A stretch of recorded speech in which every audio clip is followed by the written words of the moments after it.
శ్రీ ఎర్ని దుర్గా మహాకాళీ భైరవ్ అభిరామ్ గురు భవానీ భూతప్రేత పిశాచ నివారణ నరకోశ దృష్టికోశ నివారణ వ్యాపారాభివృద్ధి కొరకు గృహదోష గ్రహదోష నివారణ కొరకు కళ్యాణ దోష నివారణ సంతాన దోష నివారణ స్త్రీల శారీరక సమస్యలు మానసిక సమస్యలు చెడుపు చిళ్లంగా తీయుట దంపతుల మానసిక సమస్యలు భూమి యొక్క సమస్యలు ఆరోగ్య సమస్యలకు నాటు వైద్యం వాస్తు జ్యోతిష్యం గృహమునందు శాంతి హోమం అఘోరి పూజలు చేయుదురు మరిన్ని వివరాలకు ఈ క్రింది నంబర్లకు సంప్రదించండి.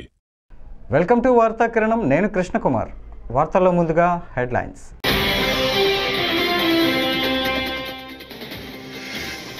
గచ్చిబౌలి భూముల వివాదంపై పీఎం మోడీ సంచలన వ్యాఖ్యలు.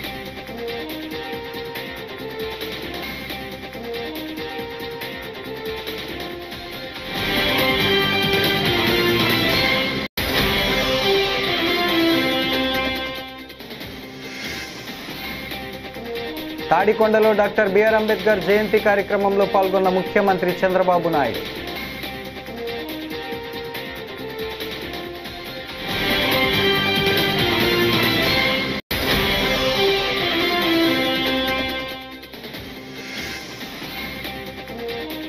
టీడీపీ రెడ్ బుక్ రాజ్యాంగం అమలు చేస్తోంది. వైసీపీ నేత రోజా సెల్వమణి.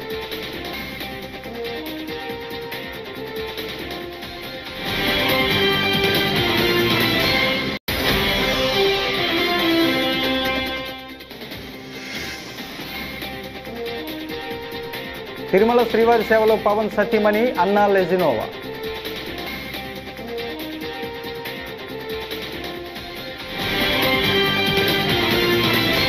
ఇక డీటెయిల్స్ చూస్తే, తెలంగాణలోని గచ్చిబౌలి భూముల వివాదంపై ప్రధాని మోడీ స్పందించారు. ప్రకృతిని ధ్వంసం చేసి వన్యప్రాణులను చంపుతున్నారని మండిపడ్డారు. అడవులపై బుల్డోజర్లు నడిపించడంలో తెలంగాణ కాంగ్రెస్ సర్కార్ బిజీగా ఉందని, మేం పర్యావరణాన్ని కాపాడుతుంటే వాళ్ళు అటవీ సంపదను సర్వనాశనం చేస్తున్నారు, గ్యారంటీల పేరుతో తెలంగాణ ప్రజలను మోసం చేశారని మోడీ అన్నారు. हमारे लिए राजनीति सत्ता सुख का नहीं, सेवा का माध्यम है. जनता की भी सेवा का माध्यम और देश की सेवा का भी माध्यम. इसलिए भाजपा जो कहती है उसे डंके की चोट पर करती भी है. हरियाणा में तीसरी बार सरकार बनने के बाद हम लगातार आपसे किए वायदे पूरे कर रहे हैं. लेकिन कांग्रेस शासित राज्यों में क्या हो रहा है?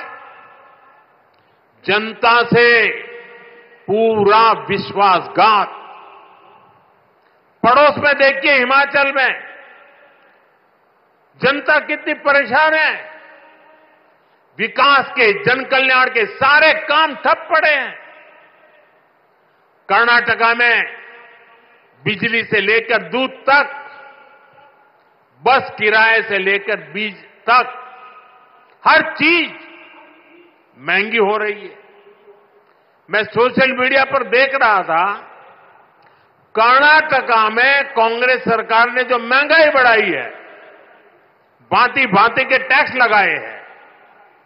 सोशल मीडिया में लोगों ने बड़ा आर्टिकुलेट किया है और उन्होंने कहा है, और ए टू जेड पूरी एबीसीडी और हर अक्षर के साथ कैसे कैसे उन्होंने टैक्स बढ़ाए, उसका ए टू जेड पूरा लिस्ट बना करके ये कर्नाटक की कांग्रेस सरकार की पोल खोल के रखी है.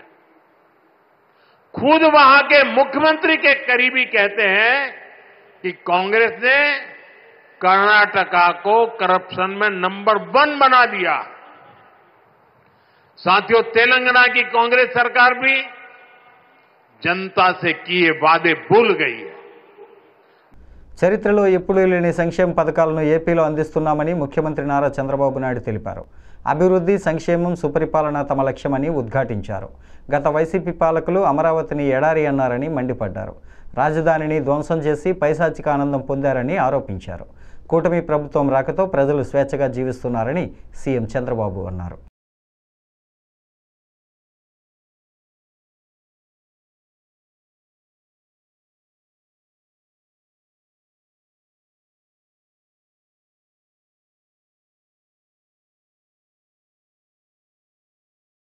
ప్రతి నెల మీటింగులు పెట్టాం. గ్రామాల్లో అధికార యంత్రాంగాన్ని పంపించాం, ఎస్ఐని పంపించాం, తహసీల్దార్ని పంపించాం, కలెక్టర్ని వెళ్ళమన్నాను. ఎక్కడ కూడా దాడులు చేయడానికి వీలు లేదు. దళితుల హక్కులు కాపాడమని ఆదేశాలు ఇచ్చాను. అలాంటి చేసిన తర్వాత ఈ రోజు నాకు ఎక్కడ కంప్లైంట్ రావడం లేదు. ఈ రోజు నేను కూడా ఎస్సీ కుటుంబంలో కూర్చొని వాళ్ళు చేసిన పలహారం తీసుకొని వచ్చినప్పుడు ప్రతి ఒక్కరికి ఇది ఒక మెసేజ్. ఎందుకు చెప్తున్నానంటే మనలో కూడా మానవత్వం ఉండాలి. మనుషులందరూ సమానమే. ఇప్పుడు ఒక అమ్మాయిని చూశారు, రత్నలత, ఆస్ట్రేలియాలో చదువుకొని ఆడ ఉద్యోగం వచ్చింది. ఆ అమ్మాయిని చూస్తే అందరి పిల్లలతో సమానంగా ముందుకు పోయింది. ఇంకో పక్క అనిల్ చూశారు, కెనడాలో ఉద్యోగం చేస్తున్నాడు, 60-70 లక్షలు సంపాదిస్తున్నాడు. ఇప్పుడు అతన్ని అక్కడ ఎస్సీగా ఎవరు చూడరు. ఇక్కడ అనాగరిక ప్రపంచంలో ఒకప్పుడు ఇవన్నీ ఉన్నాయి, అవన్నీ రూపుమాపాం. ఇంకో పక్క ఒక్క విషయం మీరు గుర్తుపెట్టుకోవాలి. ఇప్పుడే మా మంత్రి గారు చెప్పారు, మొన్న ఇంటర్మీడియట్ రిజల్ట్స్ వస్తే 94% రిజల్ట్స్ వచ్చింది సోషల్ వెల్ఫేర్ హాస్టల్స్ నుంచి, రెసిడెన్షియల్ స్కూల్స్ నుంచి. అంటే దీని ఉద్దేశం ఏంటి? ఎస్సీ పిల్లల్లో తెలివితేటలు ఉన్నాయా లేదా అని మిమ్మల్ని అడుగుతున్నా. ఇలాంటి పిల్లల్ని చదివించాలని నిర్ణయం చేసింది ఎన్టీ రామారావు గారు చేశారు. రెసిడెన్షియల్ స్కూల్స్ పెట్టారు. వీళ్ళు మట్టిలో మాణిక్యాలు. ఈ పిల్లల్ని బాగా చదివిస్తే ప్రపంచాన్ని శాసిస్తారనే ఉద్దేశంతో రెసిడెన్షియల్ స్కూల్స్ పెట్టారు. నేను కూడా ఆలోచిస్తున్నా, అనేక ప్రయత్నాలు చేశా. మళ్లీ మీ అందరికి హామీ ఇస్తున్నాను, భవిష్యత్తులో ఎస్సీ పిల్లలందరూ చదువుకునేట్టుగా రెసిడెన్షియల్ స్కూల్స్ పెట్టి వాళ్ళ జీవితాలను మార్చే పరిస్థితి తెలుగుదేశం ప్రభుత్వం తీసుకుంటాం, ఎన్డీఏ ప్రభుత్వం తీసుకుంటాం. ఒక్కసారి ఆ ఇద్దరి పిల్లలను చూశారు. ఆ ఇద్దరి పిల్లలకి చదివించాం. సరైన సమయంలో నేను ఒక 10 లక్షలు ఇచ్చాను. రత్నలత తండ్రి ఇక్కడ ఎంత ఆనందం పడ్డాడంటే భావోద్వేగం చూశారు. మీరు నా కూతుర్ని చదివించలేకపోయాను, సరైన సమయంలో మీరు 10 లక్షలు ఇచ్చారు. ఆపద్ బాంధవుడిగా, మార్గదర్శకుడుగా ఆదుకున్నారు. ఇప్పుడు నా కూతురు జీవితం బాగుపడింది, ఆ అమ్మాయి నన్ను చూసుకుంటుందని కళ్ళ నీళ్లు పెట్టుకున్నాడు. ఆనంద బాష్పాలుగా వచ్చాయి. అది చూసినప్పుడు నా జీవితం చరితార్థం అనుకుంటున్నా, ఆనందపడుతున్నా. ఇలాంటి పనులు చేసినప్పుడు ఉండే తృప్తి సమాజంలో దేని మీద రాదని కూడా మీ అందరికీ తెలియజేస్తున్నా. తనకు మంత్రి పదవి ఇస్తానని కాంగ్రెస్ పార్టీ హామీ ఇచ్చిందని ఎమ్మెల్యే కోమటిరెడ్డి రాజగోపాల్ రెడ్డి అన్నారు. యాదాద్రి భువనగిరి జిల్లా చౌటుప్పల్ వ్యవసాయ మార్కెట్ కమిటీ ప్రమాణ స్వీకారోత్సవంలో ఆయన మాట్లాడుతూ, జానారెడ్డి వంటి వారు ధృతరాష్ట్రుడి పాత్ర పోషిస్తున్నారు. నేను అడుక్కునే స్థితిలో ఎప్పుడూ ఉండను. మంత్రి పదవి అడుక్కుంటే వచ్చేది కాదు. జానారెడ్డి 30 ఏళ్ల పాటు మంత్రి పదవి అనుభవించారు. రంగారెడ్డి హైదరాబాద్కు పదవి ఇవ్వాలని ఇప్పుడు గుర్తుకొచ్చిందా అని అసహనం వ్యక్తం చేశారు. పార్లమెంట్ ఇన్ఛార్జ్ మంత్రులను పెడితే మరి నిజంగా నాకే కెపాసిటీ లేకపోతే, నాకే ధైర్యం లేకపోతే, నాకే మంచి పేరు లేకపోతే, నేనే గెలిపించే శక్తి లేకపోతే ఎందుకు ఇన్ఛార్జ్ పెట్టినాను? అన్ని తెలంగాణ మొత్తం మంత్రులు ఇన్ఛార్జ్ పెట్టి భువనగిరికి ఎందుకు ఎమ్మెల్యేలు ఇన్ఛార్జ్ పెట్టిండు? అంటే గెలిపించే సత్తా ఉంది, ప్రజల్లోకి పోతానే కదా. మరి ఇచ్చిన వాటిని నిలబెట్టుకునే బాధ్యత ఎవరిది? మీరు ఇన్ఛార్జ్ పెడితే గెలిపించి ఇచ్చినవా లేదా సీటు? ఎవరిచ్చిండ్రు? ఆదిలాబాద్ గెలిచిందా? మహబూబ్ నగర్ గెలిచిందా? సికింద్రాబాద్ గెలిచిందా? మల్కాజ్గిరి గెలిచిందా? మేదక్ గెలిచిందా? కరీంనగర్ గెలిచిందా? ఈ మంత్రులు ఎక్కడ పోయిండ్రు? మరి ఎక్కడ? నేను అడిగేది ఓ దయా దాక్షిణ్యాల మీద మీరు ఎప్పుడు ఇస్తారా అని మేము ఎదురు చూస్తలేము. నిజంగా పార్టీ బతకాలంటే, ప్రభుత్వం మంచి పేరు తేవాలంటే, నిజాయితీగా సమర్థవంతంగా ప్రజల కోసం, పార్టీ కోసం, ప్రభుత్వం మంచి పేరు తీసుకొచ్చే వ్యక్తులకే ఇవ్వాలి అని చెప్పి అంటున్నాం. ఈ పైరవికారాన్ని పక్కన పెట్టాలి. పైరవికారాన్ని పక్కన పెట్టాలి. కాంగ్రెస్ పార్టీ ఇంకా బలంగా కావాలి. ఒక యువకుల్ని ప్రోత్సహించాలి. పార్టీ కోసం కష్టపడే వాళ్ళని మానవత్వంతో పనిచేసి ప్రజలతో మమేకమై, కార్యకర్తలతో మమేకమై, అవసరమైతే డి అంటే డి అని కొట్లాడే శక్తి ఉన్న వాళ్ళని అధికారం ఇస్తే అప్పుడు ప్రజలు సంతోషిస్తారు, పార్టీకి లాభం అవుతుంది. దారుణం కూడా దానం ఎక్కిస్తే పదవి వస్తే కొట్లాడతారా? కేసీఆర్ అనే వ్యక్తిని గద్దె దింపేదాకా నిద్రపోను అని చెప్పి పార్టీ మారి బీజేపీలో ఉన్నా సరే తెలంగాణ ప్రజలందరూ కూడా కాంగ్రెస్ పార్టీ వైపు చూస్తే నేను మళ్ళా వెనకడుగు వేసి కాంగ్రెస్ పార్టీలకు వచ్చి గద్దె దింపినా లేదా? అంటే ఒక ప్రజాస్వామ్యాన్ని కూని చేసి రాష్ట్రాన్ని అప్పులపాలు చేసి, ఎన్ని తరాలు మారినా డాక్టర్ బిఆర్ అంబేద్కర్ రచించిన రాజ్యాంగం అమలు చేయాల్సిందేనని మాజీ మంత్రి రోజా నొక్కి చెప్పారు. గత 5 సంవత్సరాలుగా మాజీ సీఎం వైఎస్ జగన్ అంబేద్కర్ను స్ఫూర్తిగా తీసుకొని రాజ్యాంగాన్ని అమలు చేశారని ఆమె పేర్కొన్నారు. అంబేద్కర్ జయంతి సందర్భంగా రోజా మాట్లాడుతూ ఇప్పుడు టీడీపీ ప్రభుత్వం అంబేద్కర్ రాజ్యాంగాన్ని కాకుండా తమ రెడ్ బుక్ రాజ్యాంగాన్ని అమలు చేస్తోందని విమర్శించారు. ఈరోజు మన దేశం ప్రపంచంలోకెల్లా అతిపెద్ద ప్రజాస్వామ్య దేశంగా ఉంది అంటే అందుకు ప్రధాన కారకుల్లో డాక్టర్ బిఆర్ అంబేద్కర్ గారు ఒకరు. ఈ దేశం లౌకిక దేశంగా అన్ని కులాలు, అన్ని మతాలు, అన్ని ప్రాంతాల వారు కలిసిమెలిసి సంతోషంగా ఉండగలుగుతున్నారు అంటే దానికి కారణం అంబేద్కర్ గారు రచించిన రాజ్యాంగం. ఆయన విగ్రహాలు చూస్తేనే మీకు అర్థమవుతుంది, మన అందరికీ తోవ చూపిస్తున్నట్టు ఎప్పుడు కూడా కనిపిస్తూ ఉంటుంది. ఈరోజు మీరు చూస్తే అంబేద్కర్ గారు రచించిన రాజ్యాంగం, అలాగే ఆయన ఆశయాలకు అనుగుణంగా ఎవరైతే ముందుకు నడిపిస్తారో ఈ రాష్ట్రం ఆ రోజు ఎంత సంతోషంగా ఉంది. జగనన్న 5 ఏళ్లు ముఖ్యమంత్రిగా ఉన్నప్పుడు మరి అంబేద్కర్ గారి ఆశయాలకు అనుగుణంగా ఎస్సీ, ఎస్టీ, బీసీ, మైనారిటీ మహిళలకి అన్నిట్లో సమాన అవకాశాలు ఇచ్చి పేదరికంలో నుంచి వారిని ఎలా బయటికి తీసుకురావడానికి అటు సంక్షేమ పథకాలతో ఇటు అభివృద్ధి కార్యక్రమాలతో అన్ని కూడా కల్పించడం మనం చూస్తున్నాం. కానీ ఈరోజు చంద్రబాబు నాయుడు గారు ముఖ్యమంత్రి అయిన తర్వాత అంబేద్కర్ గారిని గౌరవించడం లేదు, ఆయన రచించిన రాజ్యాంగాన్ని కూడా గౌరవించడం లేదు. ఈరోజు మీరు చూస్తే అంబేద్కర్ గారి రచించిన రాజ్యాంగాన్ని స్ఫూర్తిగా తీసుకోకుండా రెడ్ బుక్ రాజ్యాంగాన్ని స్ఫూర్తిగా తీసుకుని ఈ రాష్ట్రంలో దళితులని ఎలా అవమానిస్తున్నారు, ఈ రాష్ట్రంలో ఎస్సీ, ఎస్టీ, బీసీ మైనార్టీలని ఏ విధంగా దాడులు చేసి వారికి ఎటువంటి సంక్షేమాన్ని అందించకుండా వారి జీవితాలతో చెలగాటమాడుతున్నారో మనం అందరం కూడా గమనిస్తున్నాం. మళ్లీ మనకి మంచి రోజులు రావాలి. ఏదైతే అంబేద్కర్ గారు కోరుకున్నారో సమాజం, వెనుకబడిన వర్గాలన్నీ కూడా అభివృద్ధిలోకి రావాలి అని, అది రావాలి అంటే మళ్లీ మనం జగనన్నని గెలిపించుకొని అంబేద్కర్ గారి ఆశయాలకు అనుగుణంగా ఆయన కోరుకున్న విధంగా మనం ముందుకు నడవాలని కూడా కోరుకుంటున్నాను. AP deputy CM Pawan Kalyan సత్యమణి అన్నా లెజినోవా తిరుమల శ్రీవారిని దర్శించుకున్నారు. వేకువజామున శ్రీవారి సుప్రభాత సేవలో పాల్గొన్నారు. స్వామివారిని దర్శించుకొని మొక్కులు చెల్లించుకున్నారు. దర్శన అనంతరం రంగనాయకుల మండపంలో అర్చకులు వేదాశీర్వచనం చేశారు. ఆలయ అధికారులు ఆమెకు శ్రీవారి తీర్థ ప్రసాదాలను అందజేశారు. ఆ తర్వాత అన్నా లెజినోవా అఖిలాండం వద్దకు చేరుకొని కొబ్బరికాయలు కొట్టి మొక్కు తీర్చుకున్నారు. అంతకుముందు వైకుంఠం క్యూ కాంప్లెక్స్ వద్ద టీటీడీ అధికారులు ఆమెకు స్వాగతం పలికారు.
తిరుమల శ్రీవారి దర్శనాలకు సంబంధించి దళారులను నియంత్రించామని టీటీడీ ఈవో శ్యామలరావు తెలిపారు.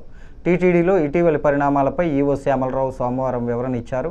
తిరుమలలో వ్యవస్థలు దెబ్బతిన్నాయని, అపవిత్రమైన కార్యక్రమాలు జరుగుతున్నాయని గతంలో సీఎం చంద్రబాబు తమ దృష్టికి తెచ్చారని ఈవో శ్యామలరావు తెలిపారు. భక్తుల సూచనల మేరకు టీటీడీలోని అన్ని వ్యవస్థలను క్రమబద్ధీకరించే దిశగా చర్యలు చేపడుతున్నామని అన్నారు. ఈవో కింద ఛార్జ్ తీసుకునే ముందు ముఖ్యమంత్రి గారిని మర్యాదపూర్వకంగా కలిసినప్పుడు కొన్ని విషయాలు చెప్పారు. ఏమిటంటే టీటీడీలో వ్యవస్థలన్నీ కూడా పాడైపోయాయి, దెబ్బతిన్నాయి, ఎన్నో అపవిత్రమైన కార్యక్రమాలు జరుగుతున్నాయి. ఇవన్నీ కూడా ప్రక్షాళన చేసి తిరుమల క్షేత్రం యొక్క పవిత్రతని కాపాడాలని స్పష్టంగా ఆయన చెప్పడం జరిగింది. వీటిలో ఎన్నో విషయాలు మీతో పాలు పంచుకున్నాము. ఆ తర్వాత ఏమేం ప్రక్షాళన చేస్తున్నాం అనేది కూడా మీతో పాలు పంచుకున్నాం. ప్రజలందరికీ తెలుసు, మీడియా అందరికీ తెలుసు. మీరందరూ కూడా చాలా సందర్భాల్లో ఏమేమి అపవిత్ర కార్యక్రమాలు జరుగుతున్నాయని మీరు కూడా తెలియపరిచారు. దాని ప్రకారం మేము కూడా చర్యలు తీసుకుంటూ వచ్చాం. వీటిల్లో గత 10 నెలలుగా సంస్కరణలు ఈ ప్రక్షాళన దిశగా ఎన్నో చేయడం జరిగింది. వాటిల్లో కొన్ని సాధారణ భక్తులకు క్యూ లైన్లో ఉన్నప్పుడు వేచి ఉండేటప్పుడు స్వామివారిని దర్శించుకోవడానికి వెయిటింగ్ అనేది తప్పనిసరి పరిస్థితి. ఆ పరిస్థితుల్లో మనం వారిని జాగ్రత్తగా చూసుకోవాలి. వారు చాలా ఇబ్బందులు పడేవారు. నేను మొదటి రోజు వెళ్ళి చూసినప్పుడు కానీ వచ్చిన ఫీడ్బ్యాక్ కానీ, ముఖ్యమంత్రి గారు స్వయంగా చెప్పిన ఫీడ్బ్యాక్ కానీ, ఇవన్నీ కూడా చూసి భక్తులకు సరిగ్గా అన్నప్రసాదాలను ఇవ్వకపోవడం, చిన్నపిల్లలకి పాలు ఇవ్వకపోవడం, అలాగే అక్కడ పరిశుభ్రత సరిగ్గా లేకపోవడం, పారిశుద్ధ్యం సరిగ్గా లేకపోవడం, టాయిలెట్ వ్యవస్థ లేకపోవడం, ఇవన్నీ కూడా ఎన్నో ఇబ్బందులు పడేవారు. 2019లో వైసీపీకి అత్యధిక మెజారిటీ ఇచ్చిన జానపాడు గ్రామం రుణం తీర్చుకునేందుకు సుమారు 50 కోట్లతో బ్రిడ్జి మంజూరు చేయించినట్లు గురజాల మాజీ ఎమ్మెల్యే కాసు మహేష్ రెడ్డి తెలిపారు. పిడుగురాళ్లలో సోమవారం ఆయన మాట్లాడుతూ కూటమి ప్రభుత్వం వచ్చాక ఒక్క అంగుళం కూడా పనులు చేయటం లేదని ఆరోపించారు. వెంటనే కలెక్టర్ సమీక్షించి ఎక్కడ పనులు నిలిచిపోయాయో తెలుసుకొని కాంట్రాక్టర్పై ఒత్తిడి తీసుకువచ్చి పనులు ప్రారంభించాలని డిమాండ్ చేశారు. పట్టణ సమస్య పరిష్కరించాలని, మరీ ముఖ్యంగా 2019లో గురజాల నియోజకవర్గంలో వైఎస్ఆర్సీపీ పార్టీకి అత్యధిక మెజారిటీ ఇచ్చిన జానపాడు గ్రామ ప్రజల రుణం తీర్చుకోవాలని సుమారు 50 కోట్లతో ఆర్ఓబి బ్రిడ్జు పిడుగురాళ్ళ ఏదైతే రైల్వే గేట్ ఉందో అక్కడ బ్రిడ్జి శాంక్షన్ చేయడం జరిగింది. ఆ బ్రిడ్జి పూర్తయితే కేవలం పిడుగురాళ్ల పట్టణంలోని ట్రాఫిక్ సమస్య తీర్చడమే కాదు, జానపాడు గ్రామం ఒక పట్టణంగా తయారవుతుంది. ఏదైతే అక్కడ సెంటు 5, 10, 15 లక్షలుందో అది 30, 40 లక్షలు అవుతుంది. ఎకరం 50 లక్షల కోట్ల రూపాయలు, 2 కోట్లున్న ఎకరం 4-5 కోట్లు అవుతుంది. అక్కడ ప్రజలకి అనేక కాలనీలు ఏర్పడతాయి. ఈరోజు చూస్తున్నాం, ఒక ఆక్స్ఫర్డ్ వస్తేనే ఆ ప్రాంతం ఎంత అభివృద్ధి చెందింది. అటువంటి ఆక్స్ఫర్డ్లు కొన్ని వందలు వస్తాయని ఆ బ్రిడ్జి శాంక్షన్ చేయించాం. ఆ రోజున రాష్ట్ర ప్రభుత్వం నుంచి కేంద్ర ప్రభుత్వానికి ప్రపోజల్స్ పోతుంటే 30-32 ప్రపోజల్స్ పోతే ఎక్కడో 27-28లో అంకెలో ఉండేది ఆ బ్రిడ్జ్ లిస్ట్ నెంబర్. కానీ కృష్ణబాబు గారిని పట్టుకొని దాన్ని 5కో 6కో తీసుకొస్తే కేంద్ర ప్రభుత్వం కేవలం ఆంధ్ర రాష్ట్రంలో 175 నియోజకవర్గాలున్న ఆంధ్ర రాష్ట్రంలో 6-7 బ్రిడ్జిలు శాంక్షన్ చేస్తే మనకి గురజాల నియోజకవర్గానికి, పిడుగురాళ్ల పట్టణానికి, జానపాడు గ్రామానికి 50 కోట్ల రూపాయలు పూర్తి గ్రాంట్. ఒక్క రూపాయి కూడా రాష్ట్ర ప్రభుత్వం పెట్టకుండా పూర్తిగా కేంద్ర ప్రభుత్వం భరించేటట్టు శాంక్షన్ చేశారు. 2 సంవత్సరాల క్రితం టెండర్లు అయిపోయినాయి, పనులు మొదలైనాయి, రోడ్డు విస్తరణ చేశాం, అక్కడున్న కరెంటు స్తంభాలు చేశాం. కానీ సంవత్సరం నుంచి, కొత్తగా ఈ ప్రభుత్వం వచ్చినప్పటి నుంచి అంగుళం కూడా ముందుకు జరగట్లేదు పనులు. ఈ పాటికి బహుశా జంగారెడ్డిగూడెం పట్టణంలో ఎస్సీపేటలో భారత రాజ్యాంగ నిర్మాత డాక్టర్ బిఆర్ అంబేద్కర్ విగ్రహం వద్ద జయంతి వేడుకలను సోమవారం ఎమ్మెల్యే రోషన్ కుమార్ ఆధ్వర్యంలో ఘనంగా నిర్వహించారు. ఈ సందర్భంగా ఎమ్మెల్యే అంబేద్కర్ విగ్రహానికి పూలమాలలు వేసి నివాళులర్పించారు. అనంతరం ఎమ్మెల్యే మాట్లాడుతూ నేడు అంబేద్కర్ ఎంతో మందికి ఆదర్శమని తెలిపారు. రాజ్యాంగాన్ని ప్రతి ఒక్కరూ గౌరవించి తీరాల్సిందేనన్నారు.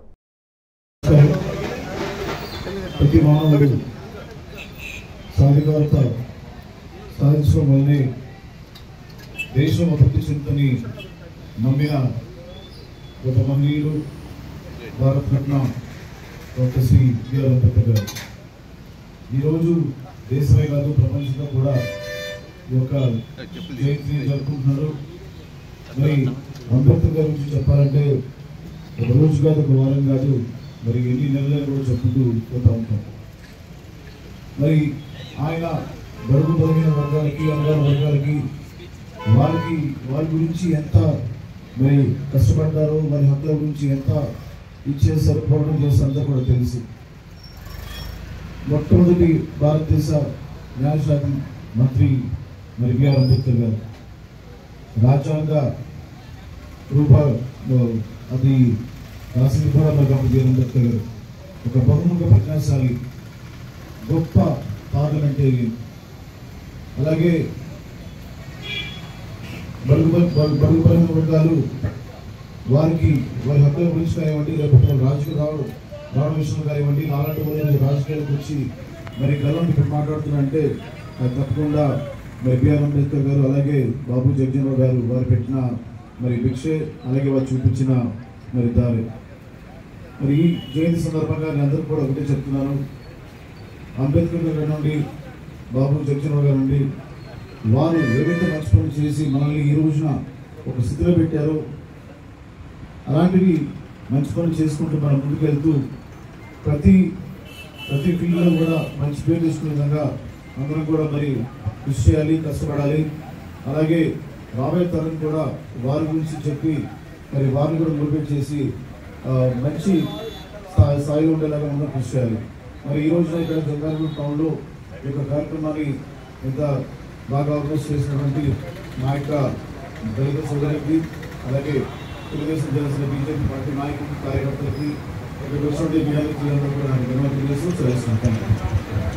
మార్చి 24వ తేదీన పాస్టర్ ప్రవీణ్ కుమార్కు ప్రమాదం జరిగి మృతి చెందారని, ఈ ఘటనపై ఎన్నో అనుమానాలు ఉన్న నేపథ్యంలో ప్రత్యేక దృష్టి సారించామని, ఆధునూతన టెక్నాలజీతో ఈ కేసును దర్యాప్తు చేశామని Eluru range IG GVG Ashok Kumar వెల్లడించారు. తూర్పుగోదావరి జిల్లా ఎస్పీ కార్యాలయంలో శనివారం జరిగిన మీడియా సమావేశంలో ఐజీ అశోక్ కుమార్ మాట్లాడుతూ దారి పొడవునా సీసీ కెమెరాల్లో పాస్టర్ ప్రవీణ్ కుమార్ ప్రయాణాన్ని పరిశీలించామని, పలు లిక్కర్ షాపుల వద్ద ఆగి మద్యం కొనుగోలు చేసినట్లు గుర్తించామని, ప్రవీణ్ కుమార్ ట్రావెల్ చేస్తుంటే ఫోన్లో చాలామందితో మాట్లాడారని తెలిపారు. ఆయన స్నేహితులు, కుటుంబ సభ్యులతో కూడా మేము మాట్లాడి వివరాలు తెలుసుకున్నామని, అవన్నీ సాధారణ కాల్స్ మాత్రమేనని నిర్ధారణ జరిగిందని అన్నారు. బుల్లెట్తో పాటు వెళ్లిన 4 కార్లను కూడా పరిశీలించామని, UPI payments, phone call list, ఇతర వివరాలు కూడా అడిగి తెలుసుకున్నామని వివరించారు. ఇది మర్డర్ అని సోషల్ మీడియాలో పోస్టులు పెట్టిన వారందరికీ నోటీసులు ఇవ్వడం జరిగిందని తెలిపారు.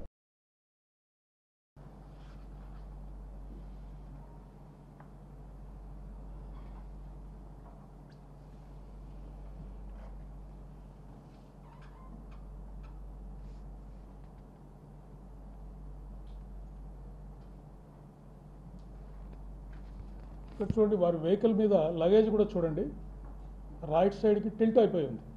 అంటే అప్పటికే 2-3 సార్లు పడిపోవడము, వారు సరి చేసుకోవడం వల్ల ఒకవైపుకి కొట్టిన పనిచేసే అబ్బాయి క్లియర్గా వారి ఫీచర్స్ని, వారి కండిషన్ని వారు క్లోజ్గా అబ్జర్వ్ చేశారు. అబ్జర్వ్ చేసి వారు చెప్పారు మనకి ఏ విధంగా జరిగింది, వారి కండిషన్ ఏంటని మనకు వారు చెప్పారు. మీరు కూడా అబ్జర్వ్ చేయొచ్చు వారి కండిషన్ ఇక్కడ ఎలా ఉందని చెప్పేసి. కొంచెం బ్యాక్ రమ్మా, కొంచెం బ్యాక్ రా, అది కాదు వచ్చారు. డాక్టర్ గారు మాకు చెప్పడం ఏంటంటే ఇన్స్టెంట్గా డెత్ జరిగిందని చెప్పారు. అది వారు హై స్పీడ్లో వెహికల్ వస్తున్నారు, వారు అక్కడ జారిపడ్డము, ఆ బాడీ స్పీడ్గా వెళ్ళేసి అక్కడ స్టేషనరీ ఆబ్జెక్ట్ తగలడము, దానివల్ల హెడ్కి ఇంజరీ కావడము, ఇన్స్టెంట్గా చనిపోయారని డాక్టర్ గారు ఒపీనియన్. ఈ వార్తలు ఇంతటితో సమాప్తం. నమస్కారం.